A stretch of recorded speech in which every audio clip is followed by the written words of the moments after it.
Ahojte, zdravím vás do Veleny. Ospravedlňujem sa, keď budete počuť vietor, ale toto v Košiciach u nás vždycky tak dosť fúči.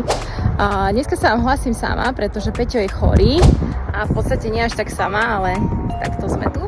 Išli sme na dennú dávku Dčka, ale o inom som chcela. Chcela som vám vlastne dneska povedať, prečo sa názov Velena hormonálne zdravie bude meniť a ako sa bude meniť. Za celý ten čas, čo vlastne Velena funguje, sme sa častokrát stretávali s názorom, že slovíčko hormonálny je spájane s niečím negatívnym, proste tá konotácia nebola stále najšťastnejšia. Zároveň veľa žien si myslelo, že Velena obsahuje hormóny. Chceli by sme sa zbaviť tohto mýtu alebo tohto predsudku, chceli by sme byť otvorenejší a chceli by sme, aby nám dali šancu aj baby alebo ženy, ktoré si predtým mysleli, že to hormonálne zdravie je spájane s niečím, len keď chcete, dajme tomu, otehotnieť, alebo že Velena obsahuje nejaké hormóny. Preto názov hormonálne zdravie meníme na ženské zdravie. Veríme, že to príjmete pozitívne, že to budete vnímať ako niečo, že robíte niečo extra pre svoje ženské zdravie a krásu, vnútornú rovnováhu.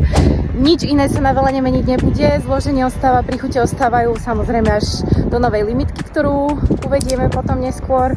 Takže sa nebojte, len aby ste to vedeli. Ak máte akékoľvek otázky, dajte nám vedieť. Ak nie, tak sa zase vidíme opäť na budúce v ďalšom dieli. Čaute!